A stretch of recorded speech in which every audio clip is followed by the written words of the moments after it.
Bismillahirrahmanirrahim. Assalamualaikum warahmatullahi wabarakatuh.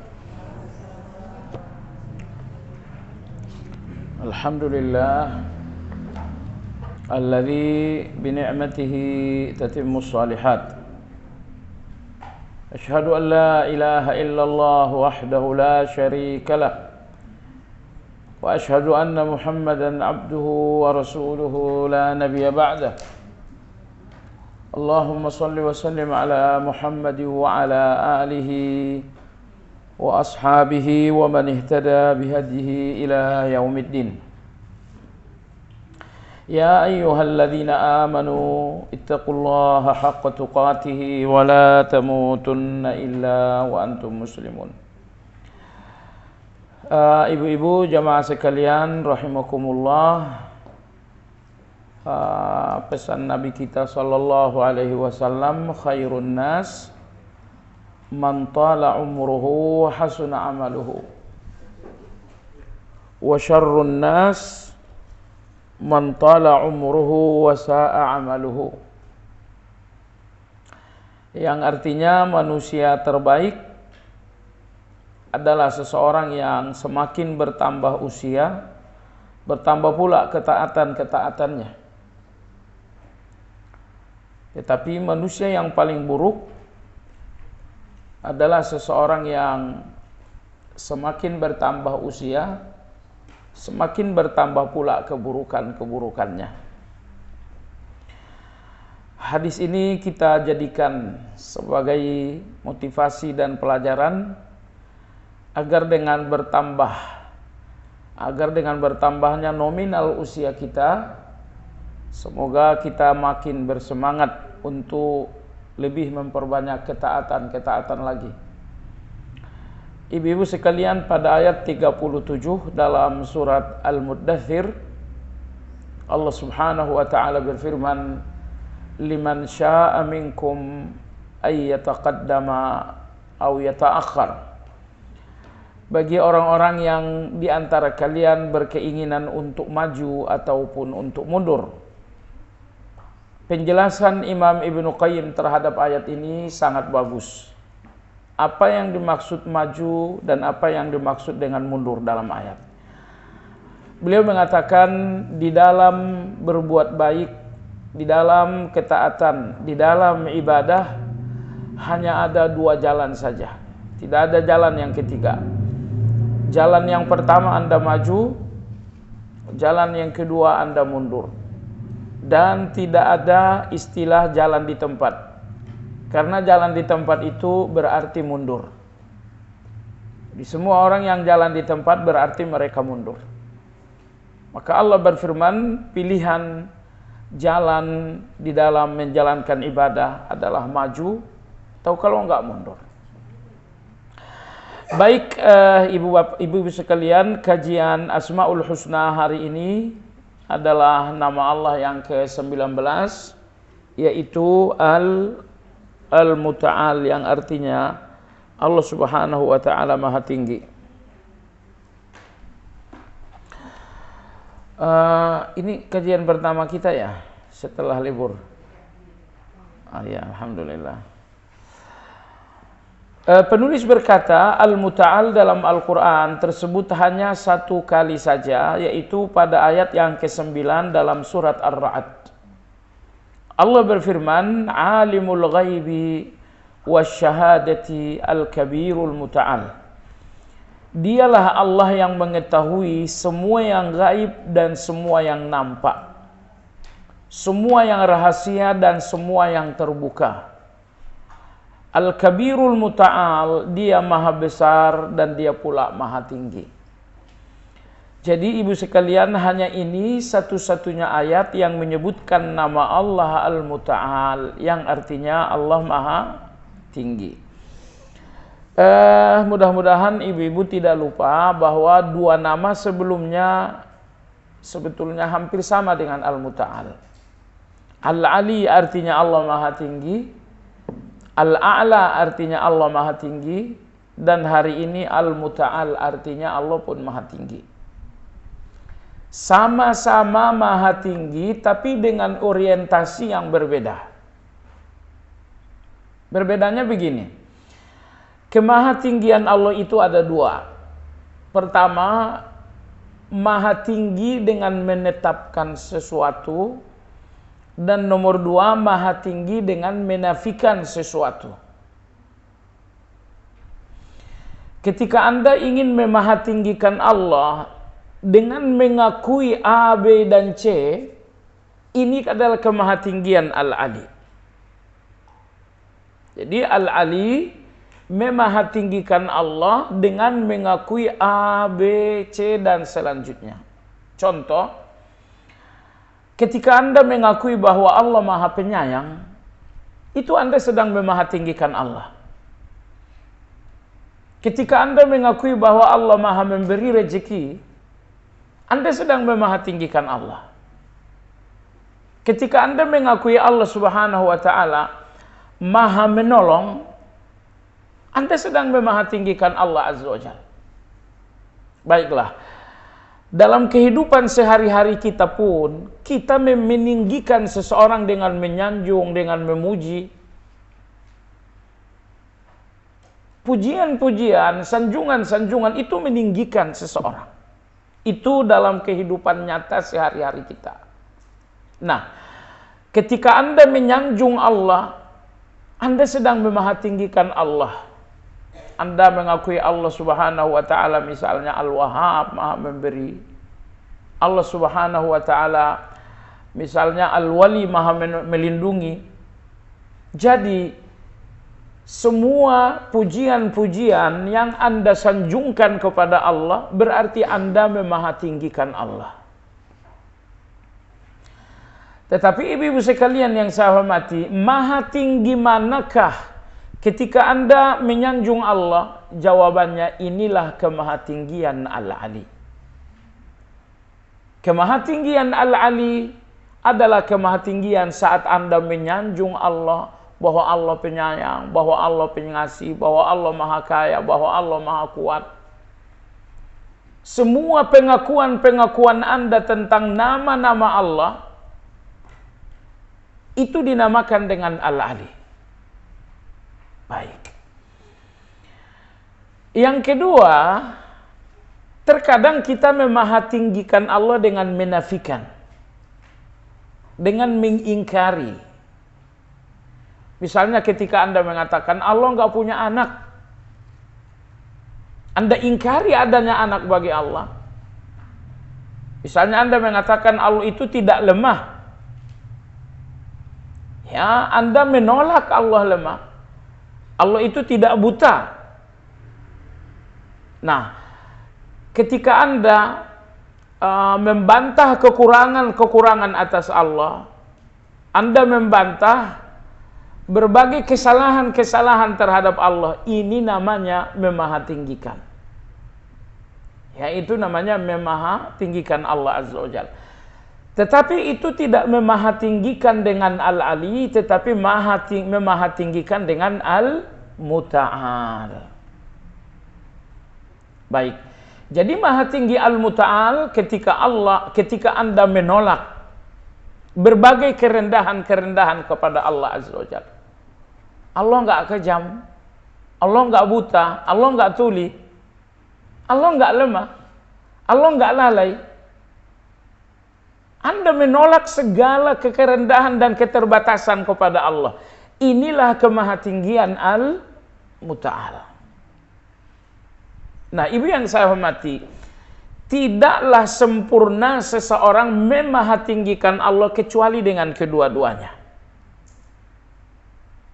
Mahatinggikan Allah dengan mengakui segala keistimewaan, tapi mahatinggikan pula Allah dengan menolak segala kekurangan. Orang-orang yang hanya memahatinggikan Allah dengan berbagai kesempurnaan dan pujian, namun mereka tidak memahatinggikan Allah dengan menolak segala kekurangan, orang seperti ini tidak dinamakan memahatinggikan Allah. Makanya Al-Quran mengajarkan kita tentang hal ini. Terkadang Al-Quran menyanjung, ini namanya memahatinggikan Allah dengan Al-Ali. Saat yang sama Al-Quran pun menolak, membantah. Ambil contoh misalnya, surat Al-Ikhlas. Ayat 1 dan ayat 2 itu menyanjung, mengakui Qul huwallahu ahad, Allahus samad. Artinya Anda mengakui bahwa Allah Ahad Esa. Kemudian Anda mengakui bahwa Allah itu As-Samad, tempat bergantung. Nah, tetapi pada ayat yang ketiga dan ayat yang keempat, Anda menolak. Anda menolak Allah punya anak. Allah menolak Allah subhanahu wa ta'ala diperanakkan. Lam yalid wa lam yulad wa lam yakul lahu kufuwan ahad. Maka gabungan dua hal inilah kemahatinggian Allah. Maha tinggi Allah karena segala kebaikan ada padanya. Maha tinggi Allah karena segala keburukan tidak ada pada Allah. Maha tinggi Allah karena segala kebaikan ada padanya. Maha tinggi Allah karena segala keburukan tidak ada pada Allah. Baik, saya tegaskan kembali, maha tinggi Allah karena segala kebaikan ada padanya. Ini namanya Al-Ali. Memahatinggikan Allah dengan mengakui segala kebaikan ada padanya. Tapi ketika Anda memahatinggikan Allah, Anda katakan maha tinggi Allah, tidak satupun keburukan ada pada Allah. Ini namanya kemahatinggian Al-Muta'al. Coba perhatikan ayatul kursi. Bagian awal, memahatinggikan Allah dengan mengakui kesempurnaan. Lalu pada bagian berikutnya, kemahatinggian Allah dengan menolak keburukan dan kekurangan. Allah berfirman, Allahu la ilaha illahu al-hayyul qayyum. Di sini Anda mengakui. Anda akui satu kesempurnaan, satu kelebihan, satu keluar biasaan Allah Al-Hayyu, Allah Al-Qayyum. Ini Anda mengaku. Ketika Anda mengakui kelebihan, kesempurnaan, ini namanya Al-Ali. Tapi berikutnya, la ta'khudhuhu sinatun wala naum. Allah itu enggak pernah ngantuk, Allah itu enggak pernah tidur, tidak ngantuk, tidak tidur. Di sini Anda menolak Allah ngantuk, Anda pun menolak Allah tidur. Ini namanya kemahatinggian Al-Muta'al. Mudah-mudahan bisa dibedakan antara Al-Ali dengan Al-Muta'al. Lalu nomor 3 adalah Al-A'la. Sabbihisma rabbikal a'la. Al-A'la adalah kemahatinggian ketika Anda memperbandingkan Allah dengan selain Allah. Anda tahu jemaah sekalian, tidak boleh membandingkan Allah dengan selain Allah, tidak boleh dibandingkan dengan dua jenis perbandingan. Maksud saya gini, perbandingan itu ada 3 macam dalam bahasa Arab. Yang pertama adalah perbandingan tamsili, membandingkan karena sama. Misalnya Anda katakan bahwa motor Honda sama dengan motor Yamaha. Itu Anda memperbandingkan berdasarkan kesamaan. Ini namanya perbandingan tamsil. Baik. Nomor 2, kadang-kadang Anda memperbandingkan dengan melakukan generalisir. Jadi generalisir itu bagian dari memperbandingkan. Itu namanya perbandingan syumul. Misalnya Anda mengatakan, Anda hidup, dia hidup, saya hidup, kita semua hidup, semua yang hidup mati. Semua yang hidup akan mati. Di sini Anda mengeneralisir. Generalisir ini bagian dari memperbandingkan. Anda, saya, kita semuanya sedang hidup. Semua yang hidup pasti akan mati. Nah, generalisir ini salah satu cabang dari analogi, salah satu cabang dari perbandingan. Nah, ibu-ibu sekalian yang saya hormati, Allah Subhanahu wa Ta'ala tidak mungkin dikenali dengan analogi yang pertama, analogi kesamaan. Allah seperti siapa? Oh tidak, tidak bisa kita mengenali Allah, nggak boleh kita memahami Allah dengan analogi tamsil, dengan analogi seperti, dengan analogi sama. Allah seperti siapa? Mata Allah seperti siapa? Ketika Anda ingin mencari Allah, mengenal Allah dengan kata seperti, itu artinya Anda menggunakan analogi tamsil, artinya perbandingan kesamaan, dan itu tidak berlaku bagi Allah Azza wa Jalla. Nomor dua, analogi generalisir atau yang dinamakan qiyas syumul, ini pun tidak berlaku bagi Allah. Setiap yang hidup pasti akan mati. Ini generalisir, bagi Allah nggak berlaku. Baik. Tetapi ada satu lagi analogi yang memang berlaku bagi Allah. Ini dinamakan dengan analogi aula. Yang dimaksud analogi aula adalah analogi dengan menggunakan apalagi. Si fulan aja kuat, apalagi Allah. Itu namanya analogi aula. Si fulan aja kayanya udah seperti ini, seperti apa? Apalagi Allah Subhanahu wa taala. Itu namanya analogi aula. Oh, Masya Allah, si Nabi Yusuf tuh ganteng sekali, indah sekali. Gimana lagi, apalagi keindahan yang menciptakan keindahan itu. Nah, ini analogi apalagi ini dinamakan dengan analogi aula. Nah, analogi aula ini yang dinamakan dengan a'la dalam Asmaul Husna.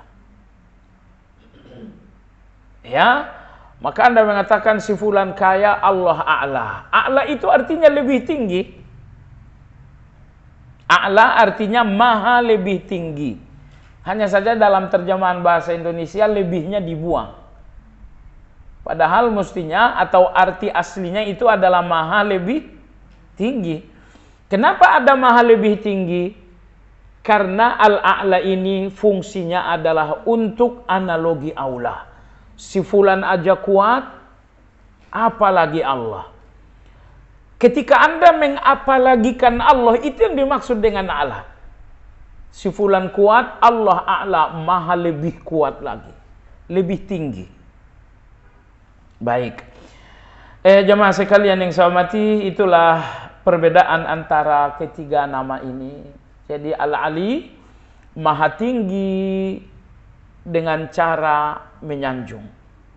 Tetapi Al-Muta'al, maha tinggi dengan cara melepaskan Allah dari segala tuduhan-tuduhan buruk.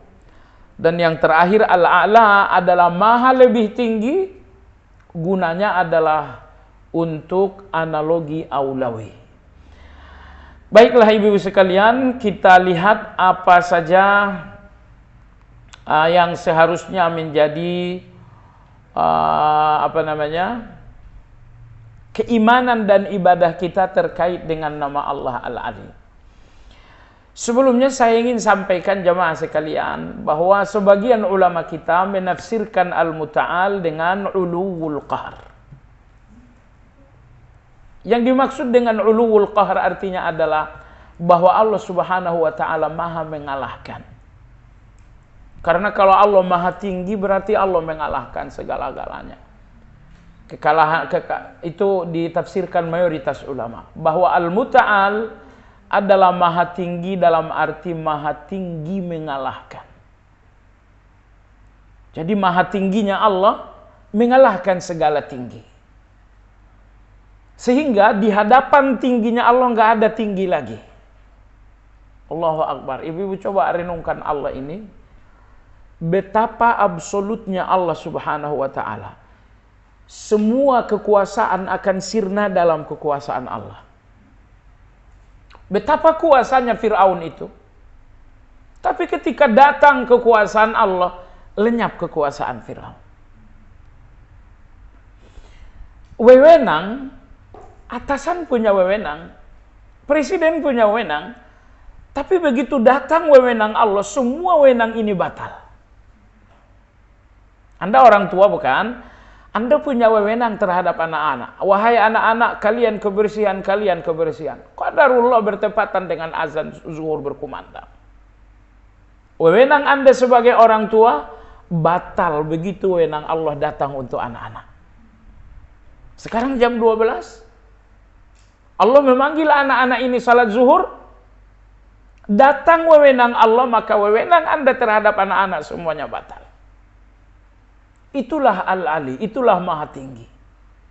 Betapa maha tingginya Allah sehingga begitu kekuasaan Allah datang, semua kekuasaan menjadi sirna. Betapa maha tingginya Allah sehingga begitu wewenang Allah datang, semua wewenang tidak lagi berlaku. Makanya jamaah sekalian yang saya hormati, orang-orang yang menomorduakan hak Allah, kemudian mendahulukan hak selain Allah, orang seperti ini sejatinya adalah orang yang tidak memahatinggikan Allah. Karena memahatinggikan Allah itu artinya adalah bahwa Allah di atas segala-galanya. Baik, Anda punya hak, Allah punya hak. Saya hormati hak Anda, tapi sepanjang hak Anda dengan hak Allah tidak berlawanan. Kalau sudah berlawanan, maka hak siapapun dikalahkan, dibatalkan, dibuang, disirnakan dengan hak Allah. Kenapa? Karena di dalam ketinggian Allah tidak boleh lagi ada yang tinggi. Si fulan ini tinggi dibandingkan dengan saya. Si fulan ini besar dibandingkan dengan saya. Adapun datang ketinggian dan kebesaran Allah, maka hilanglah semua tinggi dan hilanglah semua besar. Baik. Jamaah sekalian yang saya hormati, bagian dari memahatinggikan Allah yang pertama adalah tunduklah kepada Allah Azza wa Jalla. Setiap ketundukan Anda kepada Allah adalah pengakuan verbal, pengakuan langsung bahwa Allah maha tinggi. Anda tunduk kepada Allah di waktu subuh, kemudian Anda sibuk dengan pekerjaan, tiba-tiba Allah memanggil Anda untuk salat zuhur, kembali lagi Anda tunduk. Selesai zuhur Anda kembali terjun dalam aktivitas-aktivitas. Kemudian Allah memanggil Anda untuk salat asar, kembali lagi Anda tunduk. Semua ketundukan kepada Allah adalah cara seorang hamba merendah. Dan hamba yang merendah ini berarti sedang mengakui kemahatinggian Allah Azza wa Jalla. Jadi, setiap ketundukan kita adalah cara kita merendah di depan kemahatinggian Allah Azza wa Jalla. Maka orang-orang yang tidak mau tunduk kepada Allah, artinya mereka tidak mau merendah di depan Allah, yang artinya mereka pun tidak mengakui dengan perilaku bahwa Allah Subhanahu wa Ta'ala maha tinggi. Jemaah sekalian yang saya hormati, Allah mengikat kita dengan perintah-perintahnya, dengan larangan-larangannya. Jadi semua perintah-perintah Allah, semua larangan-larangan Allah, semuanya adalah ikatan antara Anda dengan Allah. Nah, semakin Anda setia dengan perintah dan larangan Allah itu, semakin Anda merasakan ada ikatan dengan Allah Subhanahu wa Ta'ala. Tetapi semakin seseorang melepaskan perintah Allah dan larangan Allah, dia lepaskan diri dari perintah Allah, dia pun menerobos larangan Allah Azza wa Jalla. Semakin seseorang melepaskan diri dari perintah dan larangan Allah, maka semakin ia tidak merasakan ada ikatan dengan Allah Azza wa Jalla. Mohon maaf, itu preman-preman, mereka nggak mengenal perintah Allah. Mereka pun tidak mau tahu dengan larangan-larangan Allah. Yang artinya mereka berusaha melepaskan diri dari perintah dan larangan Allah. Baik, 100% dalam hati mereka tidak ada rasa terikat dengan Allah Azza wa Jalla. Saya berikan Anda analogi sederhana aja. Suami istri. Anda merasakan ikatan suami istri apabila di antara Anda hak dan kewajiban ini sama-sama ditanggung jawabi. Suami tanggung jawab dengan hak dan kewajiban, Anda pun tanggung jawab dengan hak dan kewajiban. Ketika hak dan kewajiban ini berjalan dengan baik, sama-sama dijalankan, Anda merasakan ikatan suami istri. Tapi bayangkan kalau seorang suami tidak mau tahu lagi dengan hak dan kewajiban. Seorang istri pun tidak mau tahu lagi dengan hak dan kewajiban.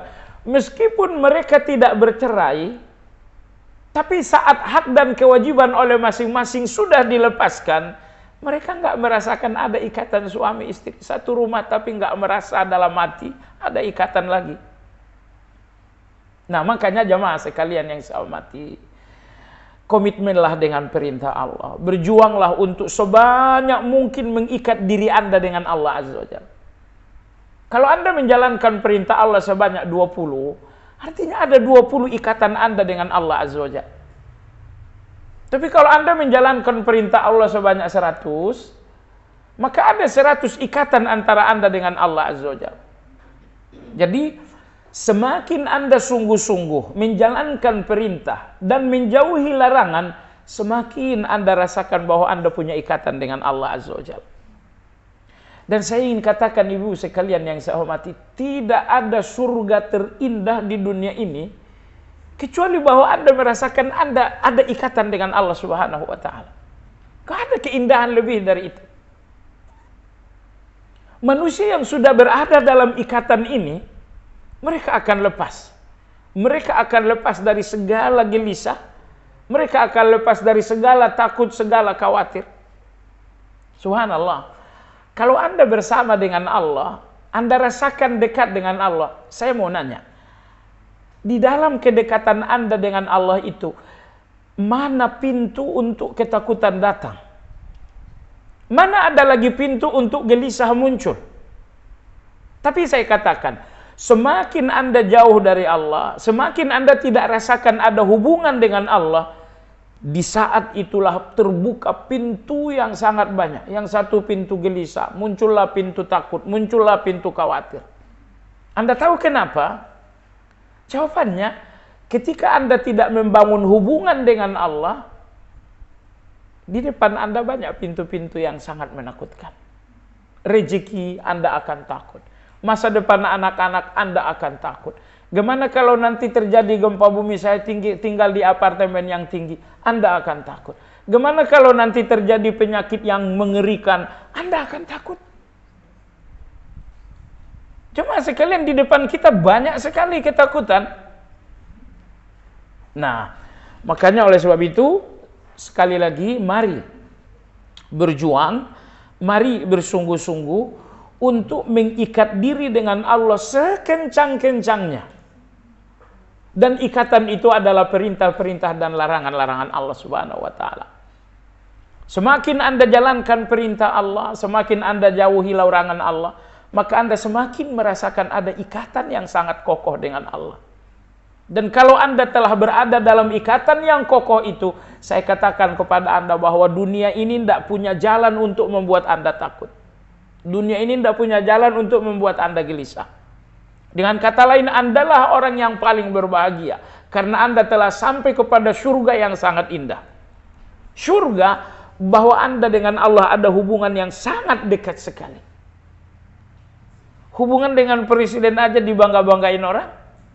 Padahal Pak Presiden cuma 5 tahun menjabat. Bagaimana jadinya kalau Anda berhubungan dengan Allah? Misalnya, subhanallah, Anda takut dengan penyakit, lalu Anda rasakan hubungan dengan Allah Maha melindungi. Anda takut soal rezeki, tapi kan Allah Maha memberi rezeki. Makanya jemaah sekalian yang saya hormati, inilah hal pertama. Mengimani kemahatinggian Allah, yang pertama, berikan Allah ketundukan. Ketundukan kepada Allah, alias merendah di depan Allah, inilah cara konkret Anda mengakui kemahatinggian Allah Azza wa Jalla. Makanya orang-orang yang tidak mau memberikan ketundukan kepada Allah Azza wa Jalla, inilah orang-orang yang secara perilaku tidak mengakui ketinggian Allah. Kalau ditanya, kamu yakin gak Allah Maha Tinggi? Kata dia, saya yakin. Tapi apa artinya ucapan lisan Allah Maha Tinggi? Kalau ternyata dari segi perilaku, kita nggak mau membuat satu perilaku yang mengakui bahwa Allah Maha Tinggi. Jemaah sekalian, Anda tahu kenapa Anda hanya boleh melihat Allah Maha Tinggi? Supaya Anda tidak takut dengan banyak tinggi-tinggi yang lain. Ini orang kaya, Anda lihat kekayaan itu tinggi. Begitu Anda lihat kekayaan yang tinggi, Anda akan merendah. Itu 100%. Begitu Anda lihat jabatan yang tinggi, di situ Anda akan merendah. Subhanallah. Mana boleh manusia merendah kepada manusia lain? Tidak boleh. Semiskin-miskinnya kita tidak boleh merendah di depan orang kaya. Tapi pertanyaannya adalah, kapan manusia merendah? Manusia merendah ketika dia melihat ketinggian. Ketika Anda lihat kekayaan ini tinggi, maka Anda akan merendah. Ketika Anda lihat jabatan ini tinggi, maka Anda akan merendah. Maka datanglah Asmaul Husna, mengajari Anda bahwa tinggi itu hanya Allah. Selain Allah tidak ada yang tinggi. Selain Allah tidak ada yang tinggi. Sahabat-sahabat ridwanullahi ta'ala alaihim, itu kalau kita lihat dalam sejarah, mereka datang ke negeri Eropa, dulu namanya Romawi. Bertemu dengan raja-raja Eropa, dengan pakaian mereka yang sangat lusuh, dengan penampilan mereka yang sangat kampungan. Tetapi percaya diri mereka luar biasa. Tidak ada minder di hati para sahabat itu. Padahal inilah Kaisar Romawi dengan pakaian yang luar biasa, dengan istana yang luar biasa. Tiba-tiba datang seorang sahabat dari Medina, berpakaian lusuh, berpenampilan kampungan, tapi tidak ada minder sama sekali. Jemaah sekalian, Anda minder karena Anda merendahkan diri. Maka melalui kajian ini jemaah sekalian ingat baik-baik, tidak boleh Anda merendahkan diri di depan manusia. Karena manusia ini sama rendahnya dengan Anda.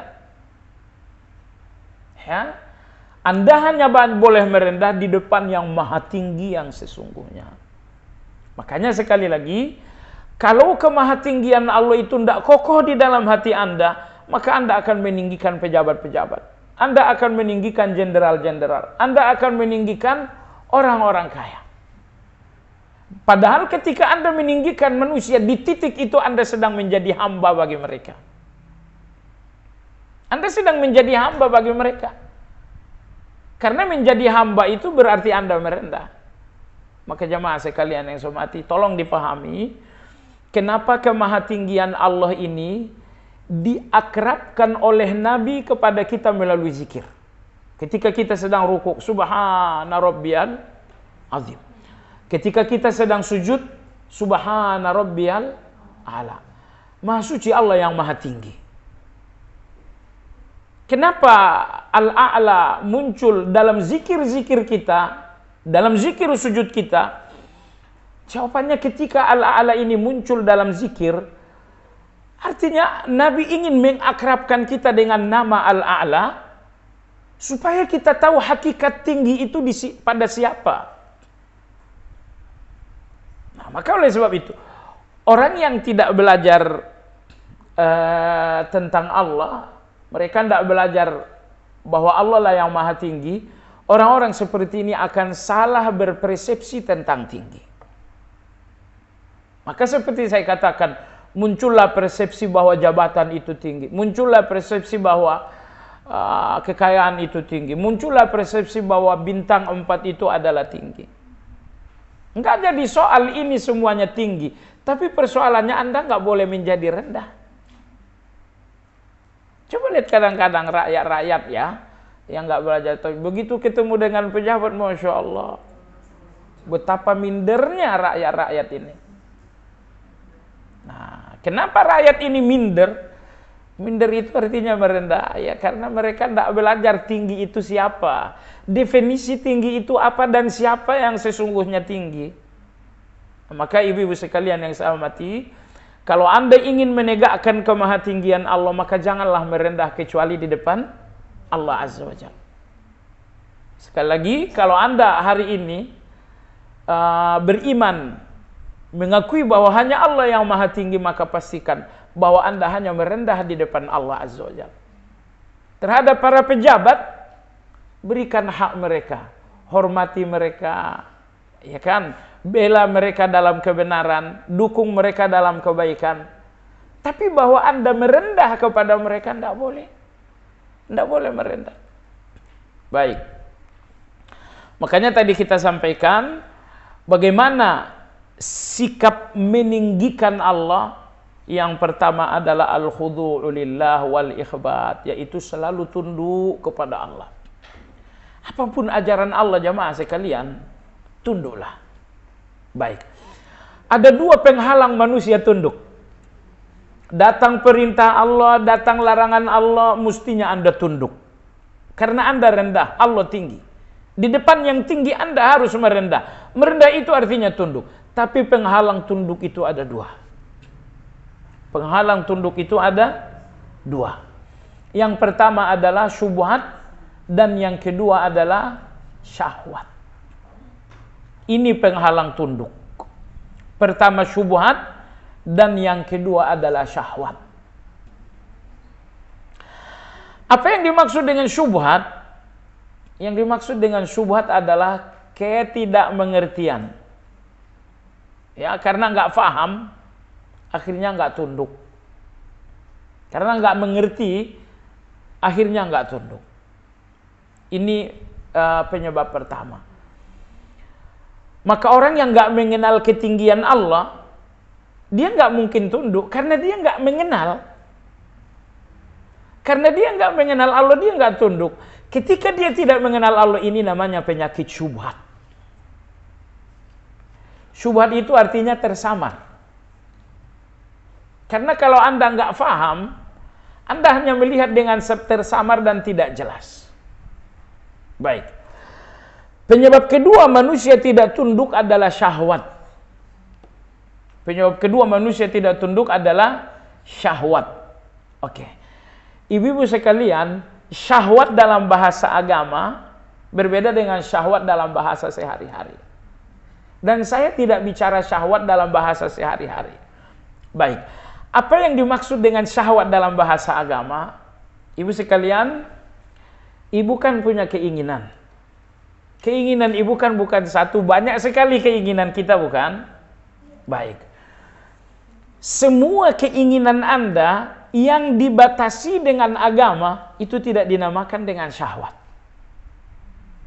Tetapi ibu yang saya hormati, semua keinginan-keinginan Anda yang tidak dibatasi dengan agama itu yang dinamakan dengan syahwat. Baik, begini. Saya ingin lawan jenis. Tapi saya membatasi diri dengan agama, maka saya mengambil lawan jenis melalui pernikahan. Ini tidak dinamakan dengan syahwat. Karena keinginan saya batasi dengan agama. Baik. Tapi kalau saya ingin lawan jenis, keinginan ini saya tidak batasi dengan agama. Saya berselingkuh, saya berzina, saya. Semua keinginan yang Anda tidak batasi dengan agama, ini dinamakan dengan syahwat. Saya ingin harta, iya, tapi saya membatasi keinginan itu dengan agama.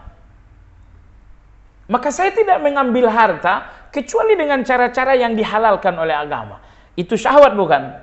Bukan. Tapi kalau saya ingin harta, dan saya nggak membatasi keinginan itu dengan agama, mau korupsi, mau manipulasi, mau gambling, mau riba, saya terobos semua ajaran agama agar saya sampai kepada keinginan saya. Ini namanya apa? Ini namanya syahwat. Ini namanya syahwat. Saya ingin berkuasa, iya silakan aja. Kamu punya keinginan tuh nggak ada masalah. Tapi batasi keinginan ini dengan agama. Keinginan yang Anda batasi dengan agama tidak dinamakan syahwat. Tapi keinginan yang tidak lagi dibatasi dengan agama, ini yang dinamakan dengan syahwat. Nah, jamaah sekalian yang saya hormati, Imam Syatibi rahimahullah dalam kitab Al-Muwafaqat, beliau punya tulisan yang sangat bagus. Beliau mengatakan, Allah Subhanahu wa taala menurunkan agama ini Allah Subhanahu wa taala menurunkan agama ini agar manusia mengendalikan keinginannya dengan agama. Karena keinginan kalau tidak dikendalikan dengan agama, manusia ini hanya tinggal bentuk saja. Manusia hanya tinggal bentuk saja. Subhanallah, mohon maaf, contoh berikut ini mungkin tidak berkenan, tapi ini untuk menampakkan masalah. Seseorang yang ingin lawan jenis dan dia nggak mau membatasi keinginan itu dengan agama. Apa jadinya orang ini? Orang ini akan menjadi seperti binatang. Ketemu dengan lawan jenis terjadi, ketemu lawan jenis terjadi, ketemu lawan jenis terjadi. Ini binatang manusia. Kalau keinginan manusia ini nggak dikendalikan dengan agama, dengan dari pintu keinginan inilah manusia akan menjadi berperilaku seperti binatang. Ya, saya ingin makan. Iya, silakan makan. Tapi ingin makan ini kendalikan dengan agama. Nah, maka jamaah sekalian, keinginan-keinginan yang tidak lagi diikat dan dikendalikan dengan agama ini namanya syahwat. Baik. Maka penyebab kedua manusia tidak tunduk kepada Allah Azza wa Jalla adalah syahwat. Syahwat. Nah, antara agama dan syahwat ini nggak bisa bersatu. Tengah malam Anda bangun, agama mengatakan sholatlah. Tapi syahwat mengatakan lanjutin tidur. Lanjutkan tidur. Tapi ingin saya katakan kepada ibu sekalian, syahwat ini persis seperti bayi. Ketika Anda menyapihi bayi, bayi ini akan menangis, dia meronta. Tapi itu nggak akan lama-lama. Sabarlah dengan tangisan bayi saat disapi. Tangisan ini hanya beberapa hari kemudian dia akan terbiasa. Di ujung malam, syahwat Anda menangis karena Anda memaksa diri untuk salat malam. Tapi percayalah, ini syahwat sedang disapi. Begitu Anda melakukan salat malam sehari, seminggu, 3 bulan, ujungnya syahwat ini akan terbiasa. Dan kalau syahwat Anda sudah terbiasa dengan perintah Allah Azza wa Jalla, di titik itulah perintah ini, Masya Allah, nikmat sekali. Jadi, kalau dalam hati kita pemberontakan syahwat ini masih besar, kalaupun Anda tunduk, Anda nggak akan merasakan manisnya tunduk. Saya ulangi, kalau memang pemberontakan syahwat masih sangat besar, maka ketundukan kepada Allah ini nggak akan terasa nikmat. Kasus sholat malam misalnya. Pertama kali Anda menyapih syahwat ini, dia akan menangis. Maka berat sekali rasanya untuk ke kamar mandi. Berat sekali rasanya untuk berwudu. Pegal sekali rasanya tulang belulang ketika akan ruku. Sendi-sendi ini rasanya mau patah-patah ketika akan sujud.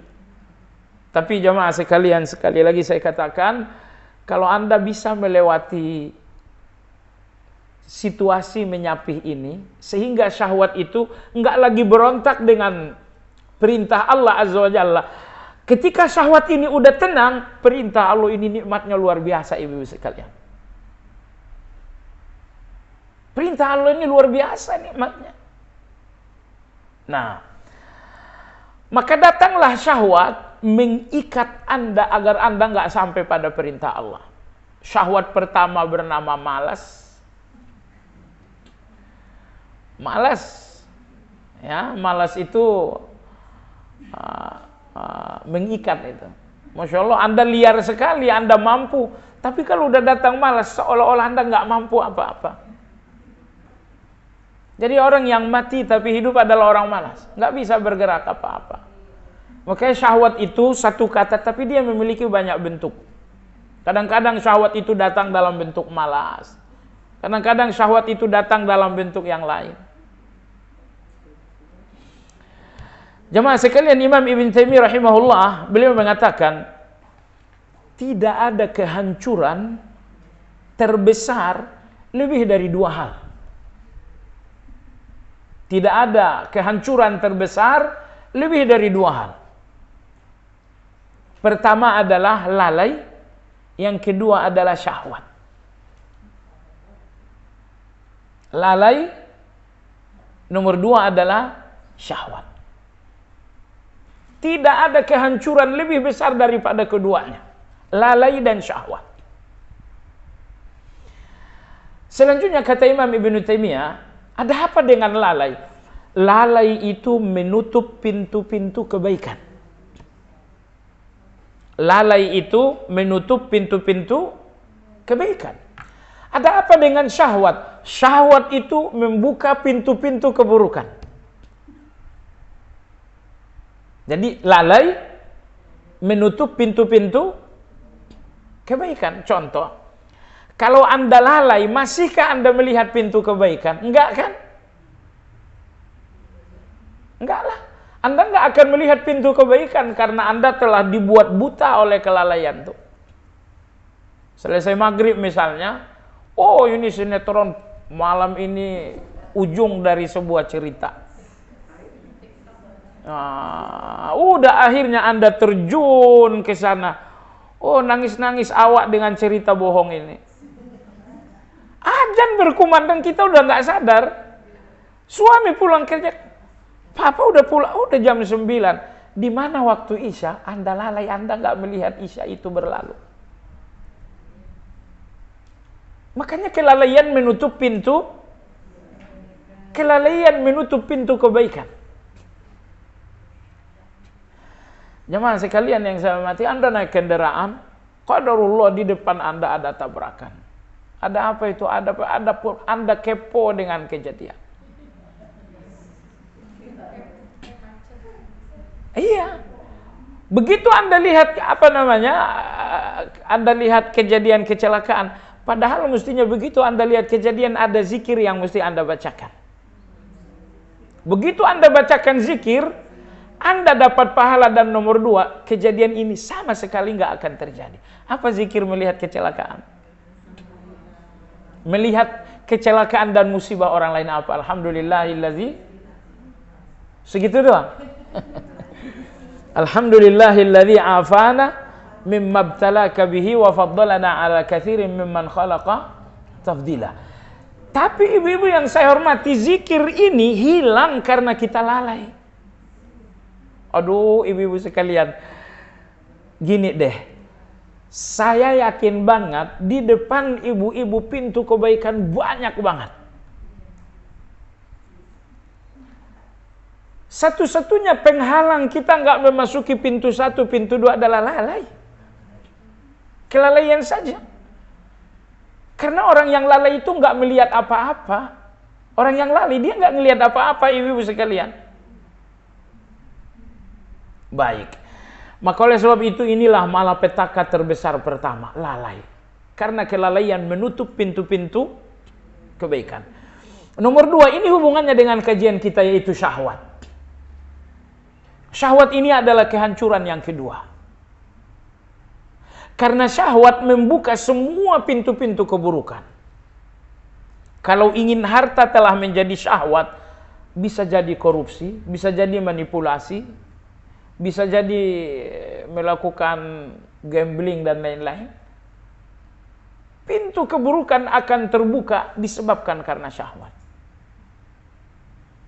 Nah, maka tugas kita belajar ini, ibu-ibu, antara lain adalah untuk perlahan-lahan menutup pintu lalai dan perlahan-lahan pula untuk menutup pintu syahwat. Perlahan-lahan melemahkan lalai, perlahan-lahan melemahkan syahwat.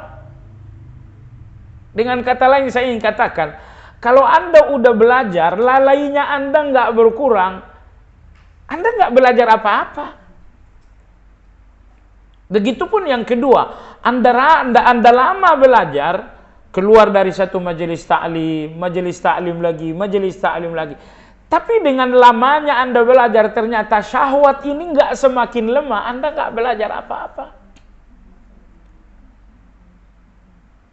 Ibu-ibu sekalian, belajar agama ini tujuannya bukan pinter. Belajar agama ini tujuannya Jago berdebat. Belajar agama ini tujuannya Anda bersih.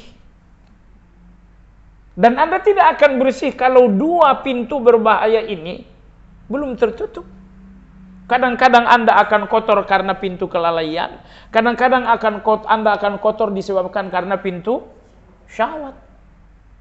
Maka oleh sebab itu teruslah melakukan evaluasi dan teruslah berjuang, belajar, jangan berhenti belajar, tapi ingat, tujuan belajar ini bagaimana agar pintu syahwat ini semakin lemah. Bagaimana agar pintu-pintu kelalaian ini berkurang. Baik jamaah sekalian yang saya hormati. Jadi tadi kita katakan, apa penghalang manusia untuk tunduk di depan Allah? Cuma dua. Pertama syubhat, karena nggak faham, karena nggak belajar. Nomor dua adalah karena syahwat. Dia udah faham, tapi dilanggar juga, itu syahwat namanya. Nah, ini ada orang nggak sholat. Ketika ditanya, kenapa nggak sholat? Saya nggak tahu cara sholat. Itu namanya syubhat. Dia tidak tunduk karena nggak tahu. Tapi ada juga orang yang nggak tunduk padahal tahu. Ini namanya syahwat. Kamu tahu sholat, saya tahu sholat. Kenapa Anda sholat? Malas aja. Itu syahwat namanya. Saya lihat di Madinah, Masya Allah, saya tersentuh juga sih. Ada bapak-bapak gitu kan, orang India. Dia baca Quran, dibuka begini Quran. Ibu, Al-Quran satu halamannya berapa baris? Ya? Al-Quran kan mushaf nih. Ini satu halaman berapa baris? Jawabannya 15. Artinya kalau selesai sholat Anda mau menghafal 5 baris, sehari Anda selesai satu halaman. Tapi si bapak ini berapa lah usianya ya? Hampir 60 tahun kali. Baca Quran pegang begini. La ilaha illallah, la ilaha illallah, la ilaha illallah, la ilaha illallah. Habis itu nanti halaman berikutnya la ilaha illallah, la ilaha illallah. Kawan sebelah ini penasaran. Ini bacaan Anda beda dengan yang ditunjuk. Ada apa?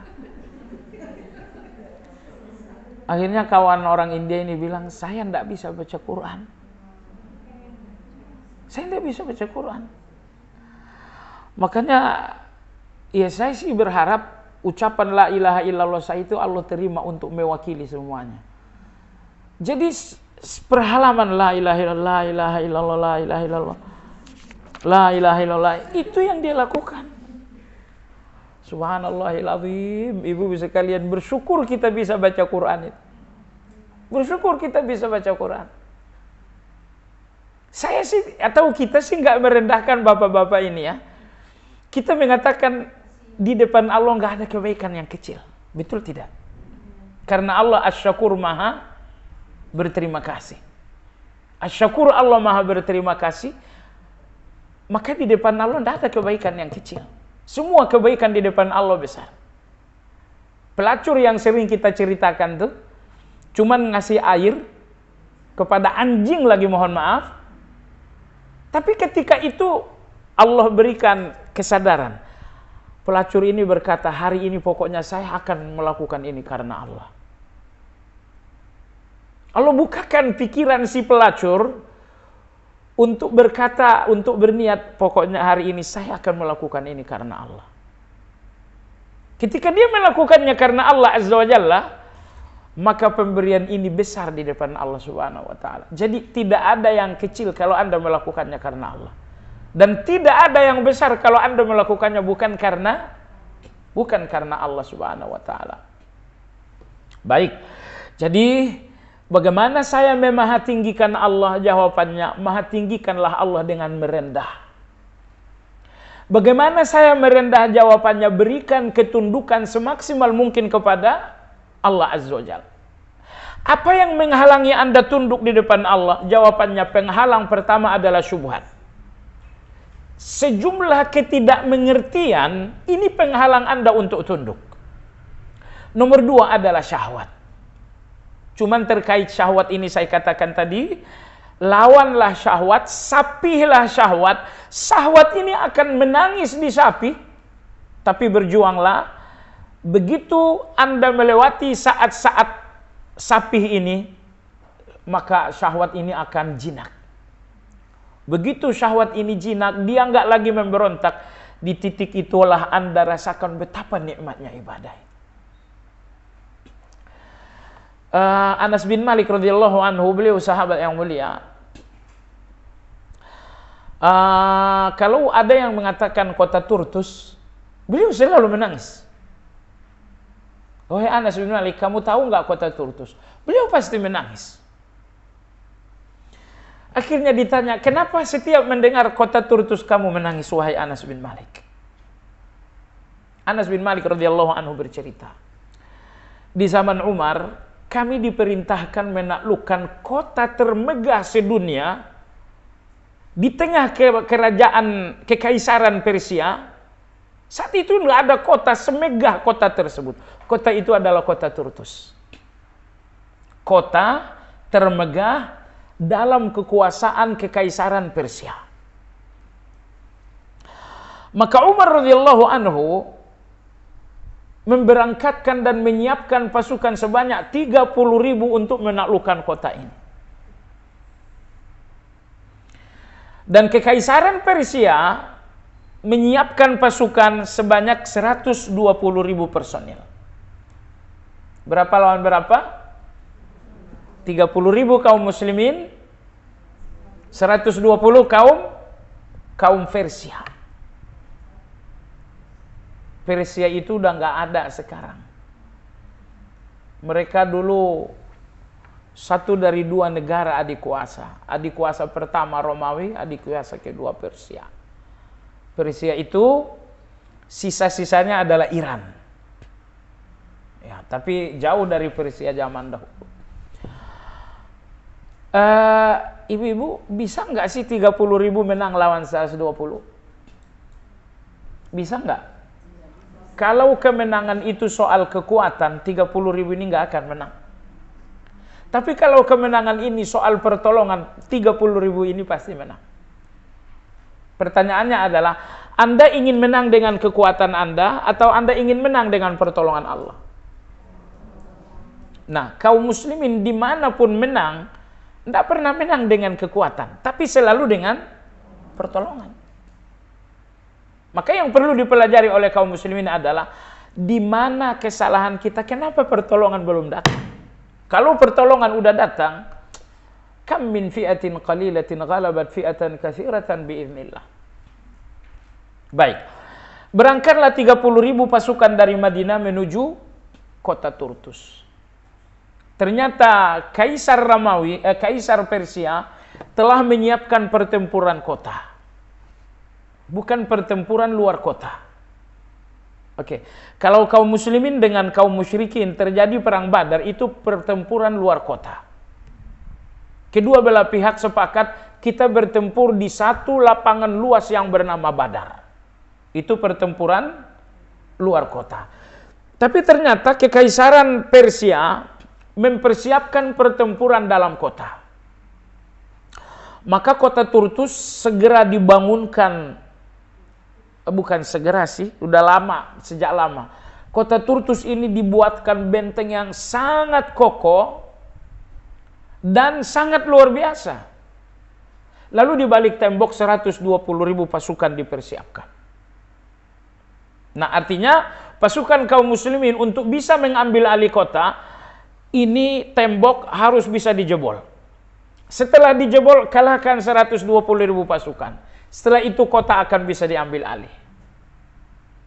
Baik. Berangkat pasukan kaum muslimin berjumlah 30.000 menuju kota Turtus. Berlalu sehari, 2 hari, sebulan, sampai satu setengah tahun kota Turtus tidak bisa dimasuki sama sekali. Jadi kaum muslimin 30.000 bingung. Kita udah melakukan pengepungan selama 1,5 tahun dan kita nggak bisa menjebol benteng ini. Baik. Yang artinya penghuni kota Turtus mereka juga punya cadangan makan yang sangat luar biasa. Karena itu artinya selama 1,5 tahun cadangan makan mereka masih sangat banyak sekali. Nah, akhirnya ibu-ibu sekalian, setelah berlalu 1,5 tahun, pertolongan Allah pun datang menjelang waktu subuh. Anggaplah setengah jalan menjelang waktu subuh, salah seorang pasukan kaum muslimin menemukan celah.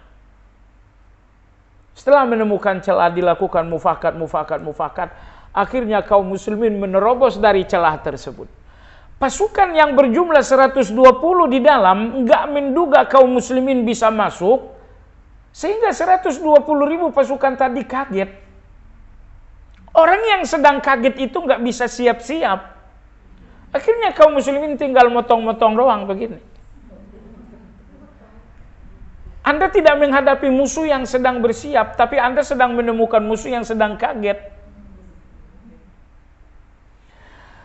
Mulailah pertempuran, anggaplah 1/4 jam menjelang subuh, dan pertempuran itu selesai, anggaplah sekitar jam 7 pagi.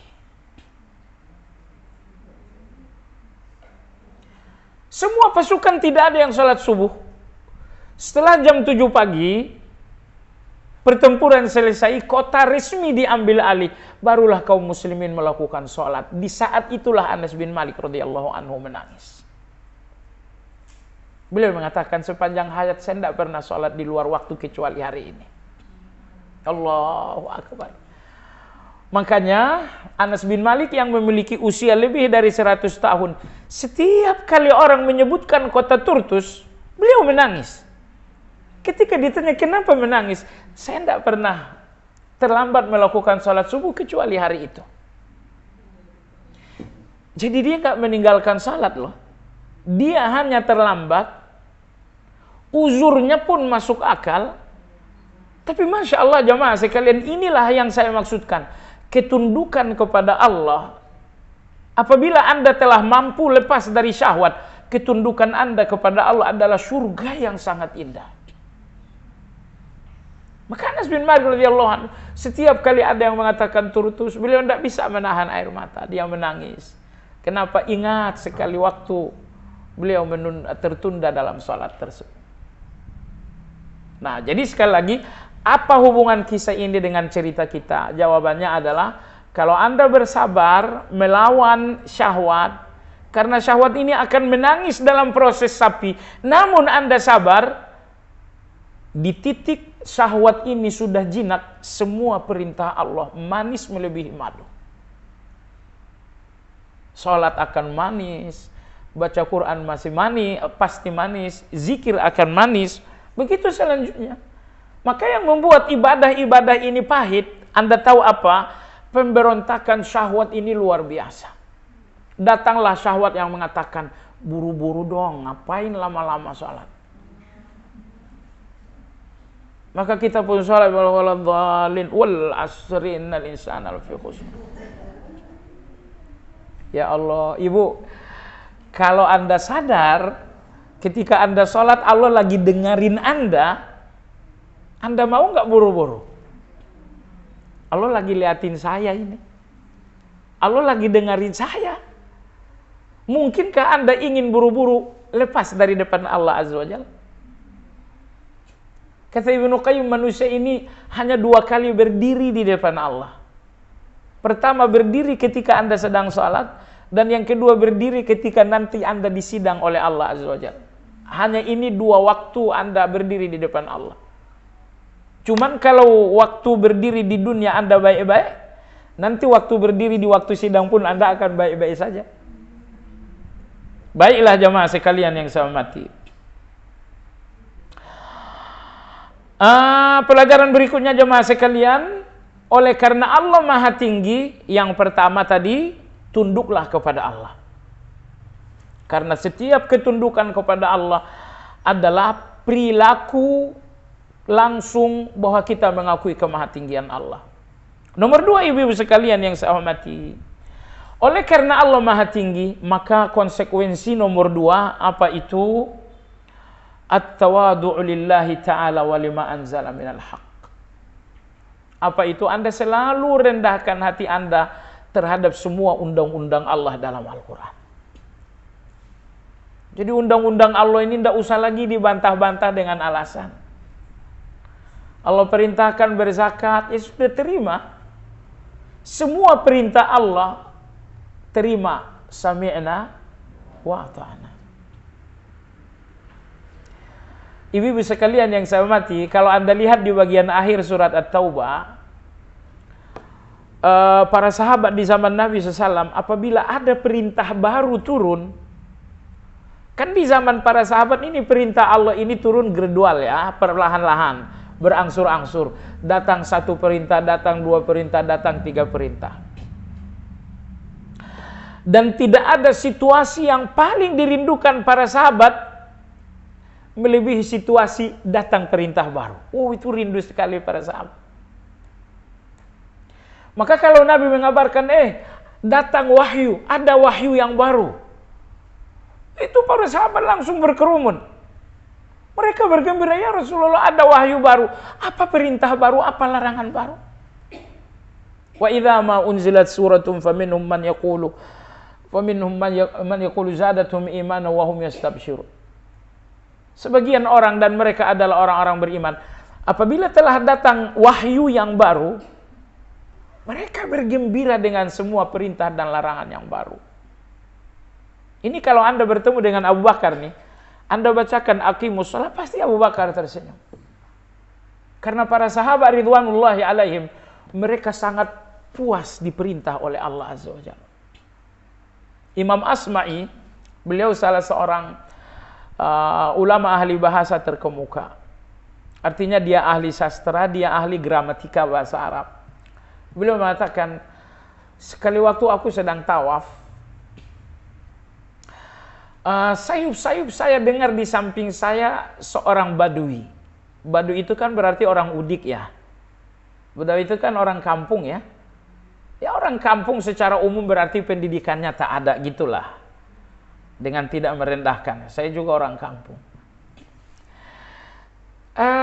Kata Imam Asma'i, saya sedang tawaf, sayup-sayup saya dengarkan seorang badawi berdoa. Tapi terus terang kata beliau, sepanjang usia baru kali ini saya dengarkan doa betul-betul menyentuh hati. Badawi itu dalam doanya mengatakan, Allahumma kam kuntu fakhran an akuna abdan lak.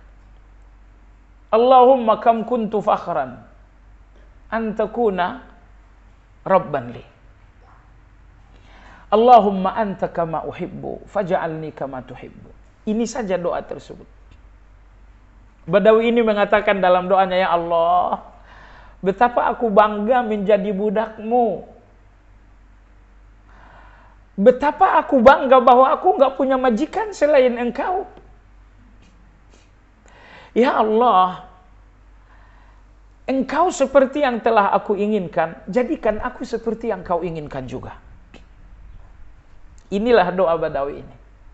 Jadi saya ulangi, Badawi mengatakan, ya Allah, aku sangat bangga menjadi budakmu. Aku pun sangat bangga bahwa aku enggak punya majikan kecuali hanya engkau. Ya Allah, engkau betul-betul seperti yang ku inginkan, maka jadikanlah aku seperti yang engkau inginkan juga. Nah, jadi oleh sebab itu, bagian dari memahatinggikan Allah, rendahkan diri Anda di depan perintah, di depan larangan Allah. Apabila telah sampai kepada Anda perintah Allah Azza wa Jalla, bergembiralah. Tidak usah dijawab-jawab perintah Allah dengan alasan-alasan.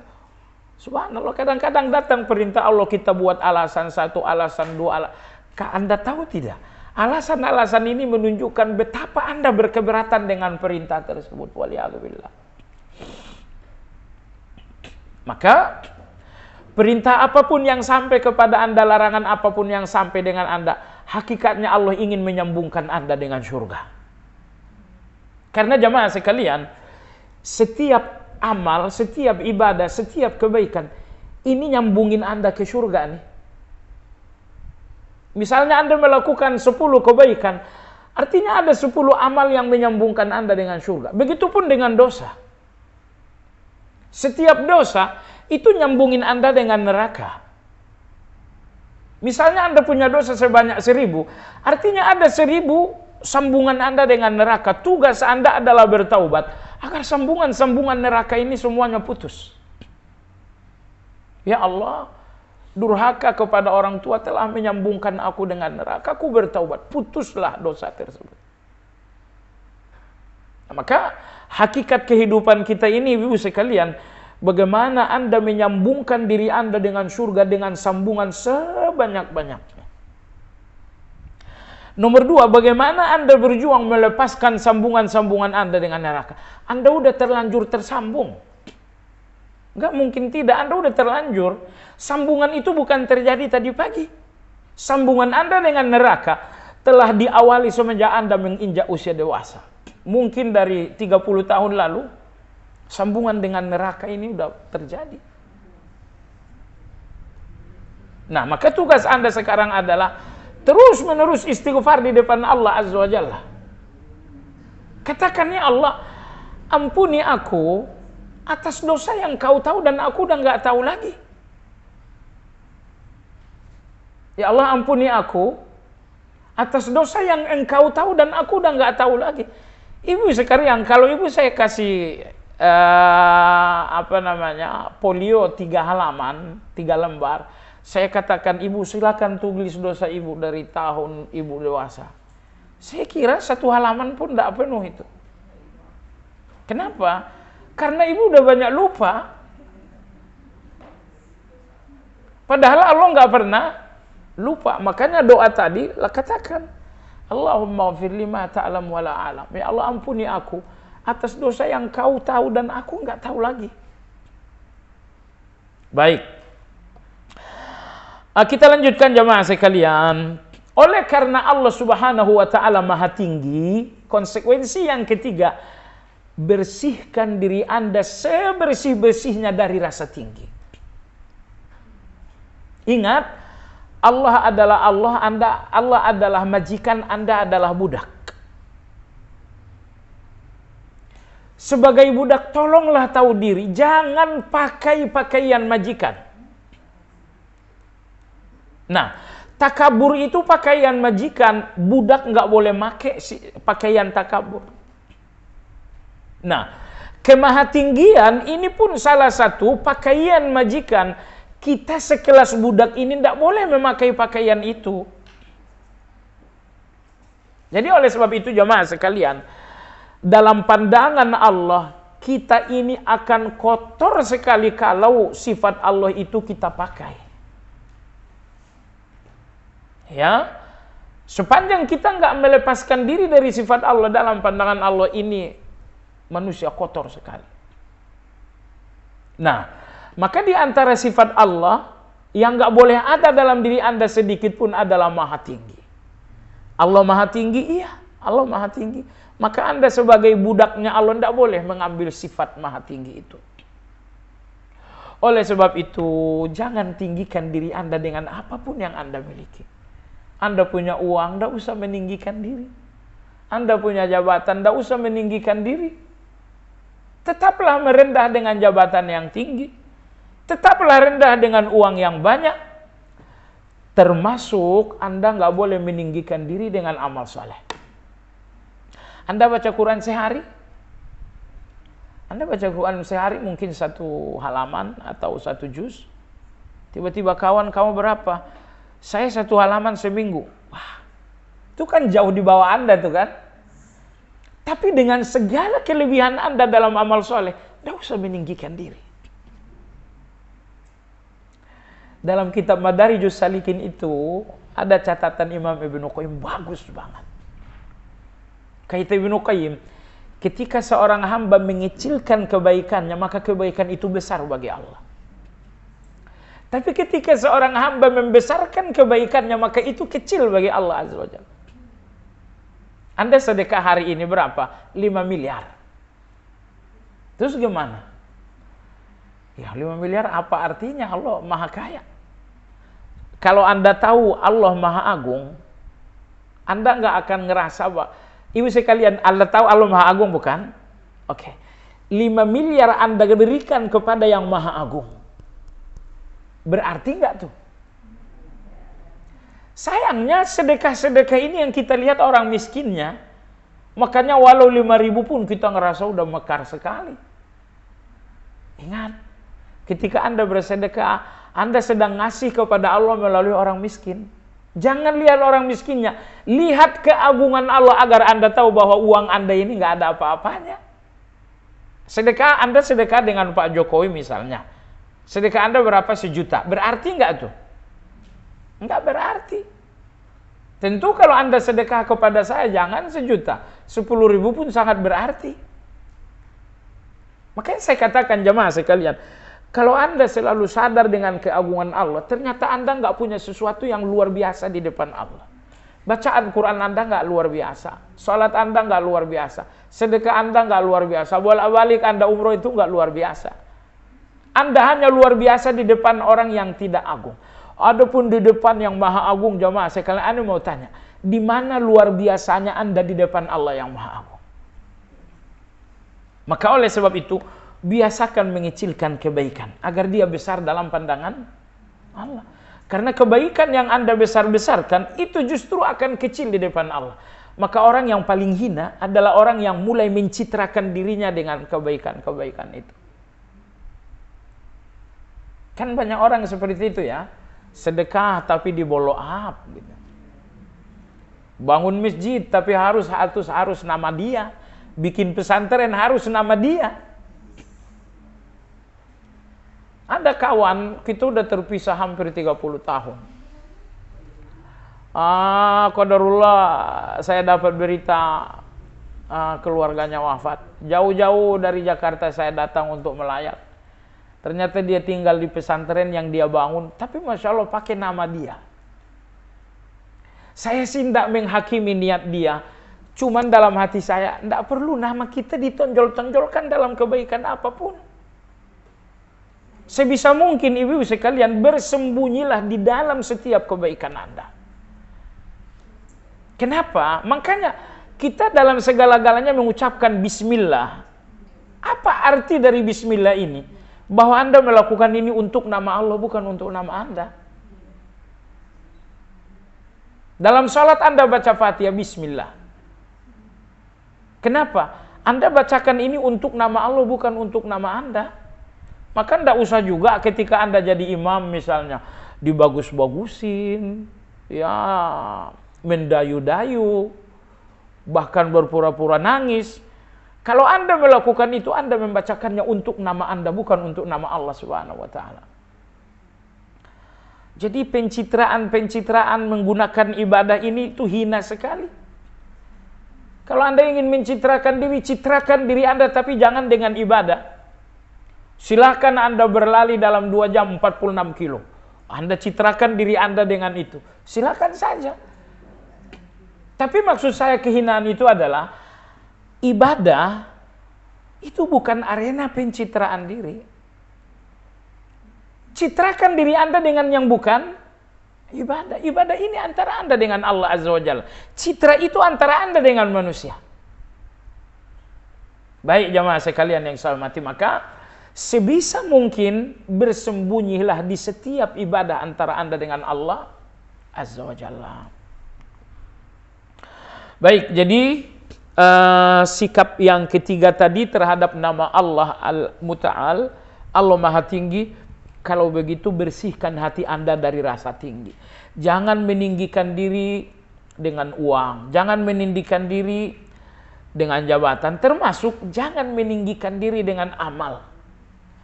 Jangan meninggikan diri karena tilawah Anda bagus, jangan meninggikan diri karena sholat malam Anda bagus. Semua kebaikan-kebaikan antara Anda dengan Allah, artinya ibadah. Semua ibadah ini bungkus rapat-rapat, tidak usah sampai kepada manusia siapapun orangnya. Baik, jamaah sekalian yang saya hormati, yang terakhir bagian dari memahatinggikan Allah Azza wa Jalla, selalulah takut kepada Allah Azza wa Jalla. Selalulah takut kepada Allah Subhanahu wa taala. Sebab kalau Anda tahu Allah tinggi, Anda pun tahu Anda rendah. Bukankah kemahatinggian Allah di depan yang rendah ini seharusnya menjadi ketakutan? Iya, itu ketakutan. Kalau di depan sesama rendah, Anda nggak perlu takut. Tapi kalau di depan yang sangat tinggi, yang maha tinggi, itu ketakutan. Ketakutan karena yang maha tinggi itu mampu melakukan apapun kepada Anda. Gak ada yang menghalangi Allah kalau Allah melakukan sesuatu. Saya kasih contoh misalnya. Ibu sekarang sungguh-sungguh beribadah. Tapi kalau Allah memutuskan kamu mati dalam keadaan murtad, siapa yang bisa menghalangi Allah? Ada yang bisa? Ibu sungguh-sungguh sholat malam, puasa sunnah tidak pernah tinggal, setiap harinya baca Quran 1 juz. Tapi ketika Allah memutuskan fulan kamu meninggal su'ul khatimah, ada yang bisa menghalangi? Yang maha tinggi itu keputusannya nggak bisa dihalangi siapapun. Makanya Allah maha tinggi. Keputusannya absolut, nggak bisa ditentang, nggak bisa digagalkan, nggak bisa dihalang-halangi. Makanya tugas Anda adalah berjuang agar Allah ridho. Semoga dengan keridhaan itu Allah berikan Anda keputusan yang terbaik. Ya Allah, aku sholat. Semoga sholat ini menjadi ridhomu kepadamu. Ridho di mana engkau tutup pintu su'ul khatimah. Ya Allah, aku membaca Al-Quran agar engkau ridho kepada aku. Sebab kalau engkau ridho akan tertutup pintu malapetaka di depanku. Jadi tidak ada yang menghalangi Anda dari keburukan kecuali keridhaan Allah. Sebab kalau Allah ridho, Allah akan melindungi Anda. Tapi kalau Allah tidak ridho, kalau Allah nggak ridho dengan Anda, Masya Allah, semuanya akan menjadi azab. Anak pertama menjadi azab bagi Anda. Anak kedua, azab bagi Anda. Suami, azab bagi Anda. Tetangga, azab bagi Anda. Semua yang ada dalam hidup Anda, semuanya nyakitin. Allah Subhanahu wa taala tidak perlu menghukum Anda langsung oleh Allah Azza wa Jalla. Allah buat saja anak kecil Anda bertingkah. Sampai 3 hari 3 malam Anda nggak bisa tidur. Akhirnya mah Anda kambuh, merembet kemana-mana. Kalau nggak tidur 3 hari 3 malam, tekanan darah juga naik kan. Maka oleh sebab itu jamaah sekalian yang saya hormati, target Anda dengan semua kebaikan, dengan semua ibadah, dengan semua ketaatan, satu saja. Ya Allah, ridho ya aku, itu saja. Tidak ada target lain jamaah, tidak ada tujuan lain. Ini sujud, ini ruku, ini tilawah, ini sedekah. Satu-satunya tujuan kita adalah ya Allah, berikan aku ridhomu. Selesai. Maka dalam hadis Nabi sabda, Allahumma inni a'udzu biridhaka min sukhutik. Ya Allah, lindungi aku dari bencimu menggunakan ridhomu. Lindungi aku dari kebencianmu tetapi menggunakan ridhomu. Karena tidak ada yang melindungi Anda dari kebencian kecuali ridhonya Allah. Baik, ibu-ibu sekalian, sampai di sini kajian kita hari ini. Barangkali ada pertanyaan, dipersilakan.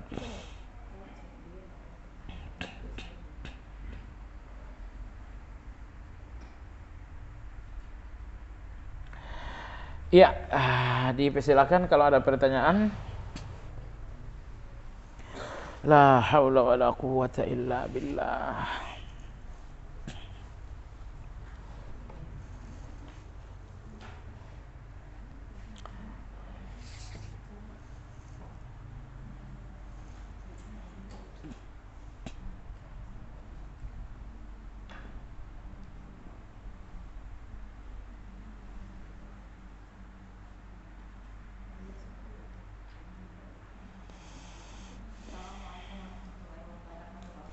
Waalaikumsalam.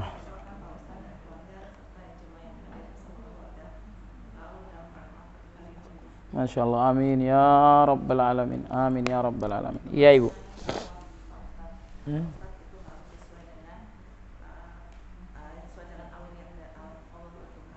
Bagaimana kalau syahwat itu keinginan dunia, tapi sebenarnya itu bersamar gitu loh, baik keinginan dalam awal ya kita punya ini, kita udah punya beli baju nih, sampai di rumah itu datangnya ada diskon. Bagus lagi mereknya keren gitu. Gimana tuh? Apakah itu termasuk sahabat yang dilarang? Enggak masalah gitu ya. Jadi gini, memang inilah kalau uang banyak gitu kan. Kita lewat di mall, sebenarnya lemari baju kita saja satu lemari. Satu lemari loh, bukan satu lemari baju satu rumah, enggak. Satu lemari baju kita sendiri. Nah, tapi begitu lewat di mall ada diskon, tertarik juga awak.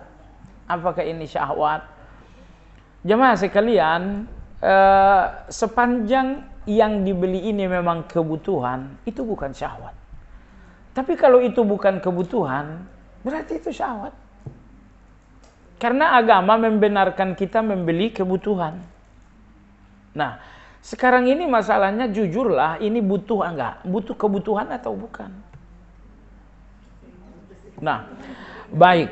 Kesimpulannya begini, kalaupun Anda ingin membeli barang yang diskon, berarti baju di rumah harus ada yang dikorbankan, sedekahkan. Anda mau beli 3, baju di rumah pun berarti harus ada 3 yang saya sedekahkan kepada orang lain. Bahwa beli di sini nggak ada kurang, ketahuan sekali serakah, mohon maaf, itu serakah namanya. Jadi nggak salah ibu sekalian, update lah baju Anda sekali setahun, tapi baju yang sudah ini sedekahkan kepada orang lain, silahkan beli baju baru. Tapi bahwa Anda beli dan nggak ada yang disedekahkan, itu nggak bagus. Itu jalan keluarnya insya Allah. Silahkan beli, ini lagi diskon, tetapi yang di lemari berarti ada beberapa yang harus saya sedekahkan. Kalau nggak ada yang disedekahkan, saya nggak boleh nambah lagi. Begitupun dengan sendal, begitupun dengan sepatu. Kaki kita sepasang, sendalnya berapa? Gitu kan? Iya, kalau Anda memang butuh nggak ada masalah. Saya butuh sendal ke kamar mandi, saya butuh sendal ke masjid, saya butuh sendal pergi umroh yang bisa diikat, saya butuh sendal santai. Sepanjang itu kebutuhan Anda, silakan. Agama ini menghormati kebutuhan. Nah, tapi kalau semua yang dibeli-beli ini emang udah nggak butuh, ini bukan kebutuhan, sudah nggak buat apa? Buat apa? Kemarin Lebaran beli baju berapa ibu? Baik jemaah sekalian, itu saja intinya. Kalau memang itu butuh silakan dibeli. Kalau memang nggak kebutuhan tapi tertarik, beli juga, tetapi yang ada di rumah sebagiannya disedekahkan kepada orang. Iya, pertanyaan yang kedua. Iya, silakan. Assalamualaikum warahmatullahi wabarakatuh. Halaman sebentar. Halaman 74.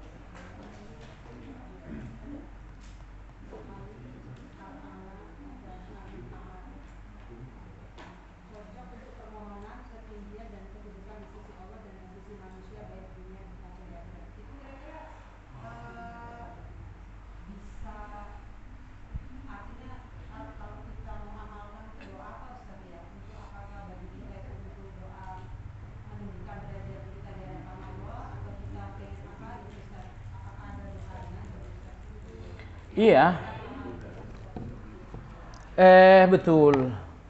Jadi ibu sekalian, dalam urusan uang nggak jadi masalah Anda kalah. Tapi dalam urusan kebaikan Anda harus menang. Nah, ketika Anda minta kemenangan dalam kebaikan, gunakan al-Ali.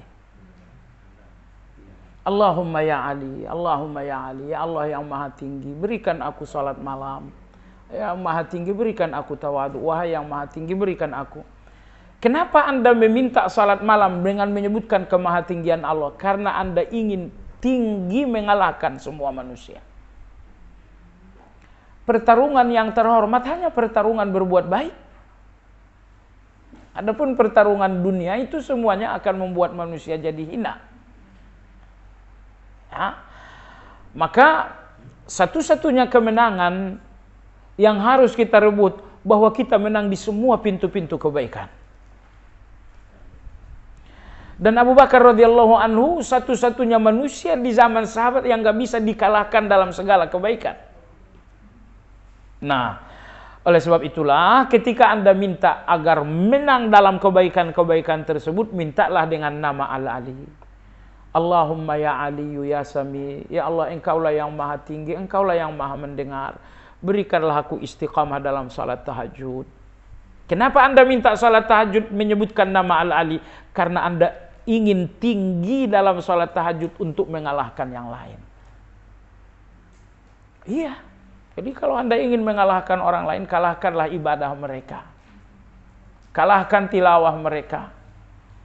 Allah memerintahkan kita fastabiqul khairat. Allah mengatakan berlomba kalian dalam kebaikan. Artinya dalam kebaikan kita harus mengalahkan orang lain. Iya, betul. Jadi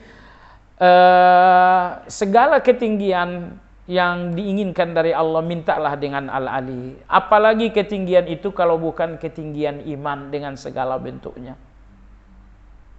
Atau misalnya Anda mengatakan, ya Allah tinggikanlah aku dunia akhirat dengan akhlak. Engkaulah yang maha tinggi. Ya Allah tinggikanlah aku dunia dan akhirat dengan amal. Tinggikanlah aku ya Allah dengan tilawah. Tinggikanlah aku ya Allah dengan jiwa yang pemaaf. Tinggikanlah aku ya Allah dengan keikhlasan. Idealnya amal-amal ini meninggikan memang. Tapi kadang-kadang ada orang yang justru tidak tinggi dengan amal, disebabkan karena tidak ikhlas dan lain-lain. Gitu ya. Jadi setidaknya itulah dua cara. Allahumma yang maha tinggi, tinggikanlah aku dengan salat tahajud. Ya Allah yang maha tinggi, tinggikanlah aku dengan tilawah. Atau langsung saja, ya Allah engkau maha tinggi, berikanlah aku salat malam. Ya Allah yang maha tinggi, berikanlah aku tilawah. Baik. Ibu sekalian ingat baik-baik, semua ibadah, semua kebaikan tidak ada dalam kemampuan Anda. Semuanya adalah pertolongan Allah untuk Anda. Sudah? Semua kebaikan dengan segala bentuknya, semua kebaikan itu tidak ada dalam kemampuan Anda, tetapi ada dalam pertolongan Allah untuk Anda. Kalau Allah menolong Anda untuk tilawah, saat itulah Anda mampu.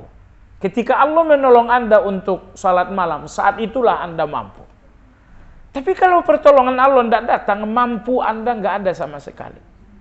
Makanya selesai salat kita diajarkan untuk Allahumma a'inni ala zikrika syukrika wa husni ibadatika, ya Allah tolonglah aku untuk berzikir. Karena kalau Allah nggak menolong, kita nggak akan punya mampu. Wa syukrika, tolonglah aku agar bersyukur. Kalau Allah nggak menolong kita bersyukur, kita nggak akan mampu. Kita nggak akan mampu. Tapi begitu Allah udah menolong, barulah kita mampu. Baik. Ibu sekalian, masih ada satu lagi pertanyaan? Tidak ada lagi? Ayah, silakan. Waalaikumsalam warahmatullahi wabarakatuh. Doa saat ketika sujud itu, sujud Allah pakai salat juga nggak, Ustaz? Kalau berdoa ketika sujud itu pakai memuji Rasulullah nggak, baca satu salawat? Boleh, boleh. Misalnya di waktu sujud, Subhana rabbiyal a'la. Ini sih udah memuji Allah. Nggak perlu lagi alhamdulillah, itu udah cukup memuji Allah. Jadi mohon, kan ada berdoa itu yang pertama memuji Allah dulu kan, kemudian sholawat kan, kemudian baru meminta. Memuji Allahnya Subhana rabbiyal a'la itu udah cukup. Tinggal disambung dengan sholawat Allahumma sholli ala Muhammad. Setelah itu lanjutkan dengan doa. Baik. Pertanyaan ini pernah ditanyakan langsung kepada Syekh bin Baz. Syekh bin Baz, apakah dalam salat di waktu sujud perlu bersolawat lagi sebelum doa? Kata Syekh bin Baz, silahkan bersolawat karena pujiannya sudah ada dalam Subhana rabbiyal a'la, tinggal tambahkan solawat, kemudian doa. Kalau langsung doa juga boleh, tapi mana yang terbaik?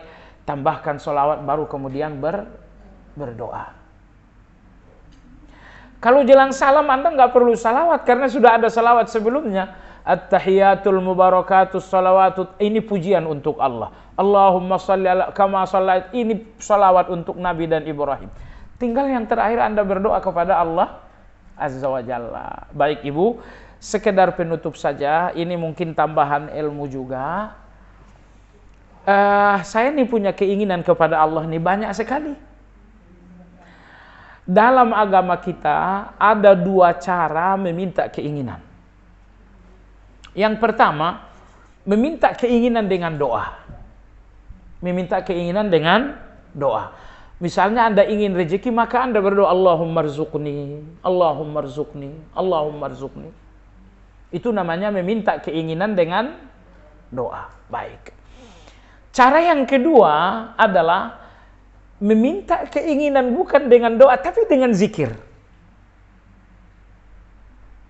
Misalnya, kalau dalam Al-Quran sih banyak istighfar, buka pintu rezeki gitu kan. Maka Anda tidak minta rezeki, ya Allah kasih rezeki, tapi Anda banyak istighfar, astagfirullah, astagfirullah, astagfirullah. Dua-duanya ada dalam Al-Quran. Sebagian Nabi meminta menggunakan doa, sebagian Nabi meminta menggunakan zikir. Contoh, Nabi Zakaria ketika dia punya anak, ketika dia ingin punya anak, dia minta anak menggunakan doa. Rabbi habli min ladunka dzurriyyatan thayyibah, atau Rabbi la tadharni fardan, sampai akhir. Tapi Nabi Yunus ketika berada dalam perut ikan, dia ingin selamat. Apakah dia minta keinginan selamat dengan doa atau dengan zikir? Beliau minta keinginannya bukan dengan doa tapi dengan zikir. Ketika itu Nabi Yunus mengatakan, La ilaha illa anta subhanaka inni kuntu minaz zalimin. Nah Ibu, jadi inilah dua cara. Kadang kita meminta dengan doa, kadang kita meminta dengan zikir. Pertanyaannya adalah, manakah yang lebih mulia? Manakah yang lebih mulia? Ibu, mengetahui yang paling mulia, ini dinamakan kehalusan ilmu.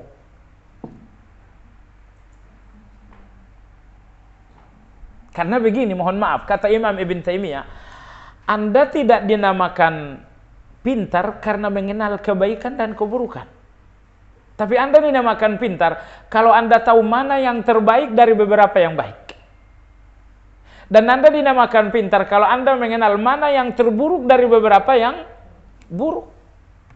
Nah sekarang di depan Anda ada dua kebaikan. Meminta dengan doa atau meminta dengan zikir. Sekedar tahu, belum pintar namanya. Anda dinamakan pintar kalau Anda tahu dari dua yang baik mana yang terbaik. Dari dua yang baik mana yang terbaik. Dari dua yang buruk mana yang terburuk. Memahami yang terburuk, mengenali yang terbaik, inilah kepintaran kata Imam Ibn Taimiyah.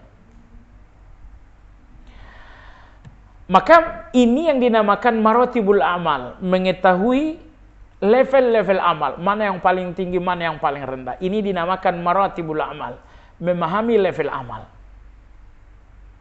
Nah, orang yang tidak memahami level amal, percayalah, mereka akan sering sekali menguntungkan setan. Karena begini ibu sekalian, setan ini sedapat mungkin Anda jangan beramal saleh, iya kan? Oke.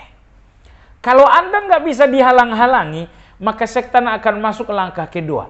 Kalau emang kamu amal saleh, yang murah aja, yang pahalanya sedikit.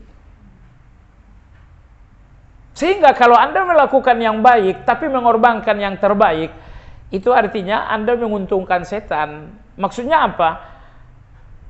Anda mengambil keuntungan yang sedikit, padahal ada untung yang lebih besar. Oke, saya berikan Anda contoh. Hari ini saya harus sedekah sebanyak 200.000. Bersamaan dengan itu datanglah kawan, dia mengatakan, anak saya mau pulang pesantren, tak ada uang. Pinjamkanlah uang dulu 200.000. Di depan saya ada dua kebaikan. 200.000 untuk sedekah atau 200.000 untuk mempiutangkan. Ini dua-duanya kebaikan, tapi mana yang terbaik? Kenapa? Pertama, di sini ada nilai menolong. Kalau di sedekah ini nggak ada nilai menolong. Ini nomor satu. Dan nomor dua, Allahu Akbar. Nomor dua, kata Nabi SAW, Inna allaha kataba as-sulfata syatra sulfati sadaqah. Artinya Allah mencatat separuh sedekah, separuh piutang kalian Allah catat sebagai sedekah. Jadi kalau Anda mempiutangkan saya 200.000, ini hutang, separuhnya Allah catat sebagai sedekah. Sehingga pada saat yang sama Anda mendapatkan dua keuntungan. Keuntungan menolong yaitu piutang, keuntungan sedekah separuh dari piutang. Maka oleh sebab itu, di depan saya ada dua kebaikan. Sedekah atau mempiutangkan seseorang. Ini dua-duanya baik. Mana yang terbaik? Mengetahui yang terbaik ini dinamakan maratibul a'mal. Kalau Anda nggak paham maratibul a'mal, Anda akan rugi karena hanya dapat yang sedikit-sedikit saja. Oke, sekarang begini. Dua orang datang minta hutang. Ini orang jauh minta hutangin dong saya 200.000. Satu lagi datang sepupu, hutangin dong saya 200.000. Kebaikannya sama. Di sini mempiutangkan, sini menolong, sini menolong. Ini orang jauh, ini orang dekat. Dari dua hal ini mana yang lebih tinggi?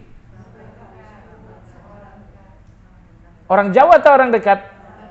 Oke. Menolong orang dekat pertama menolong, nomor dua menjaga silaturahmi. Karena dengan saya membantu, kekeluargaan semakin kokoh. Tapi kalau orang jauh ini, misalnya pun saya nggak membantu, nggak ada yang akan longgar. Dia bukan keluarga. Nah jadi dengan demikian, kalau ternyata ini ngutang, sepupu ngutang, saya justru mempiutangkan orang yang jauh, saya rugi. Ruginya di mana? Kamu nggak dapatkan pahala silaturahmi. Karena silaturahmi itu artinya mengokohkan kekeluargaan. Apapun yang mengokohkan kekeluargaan namanya silaturahmi.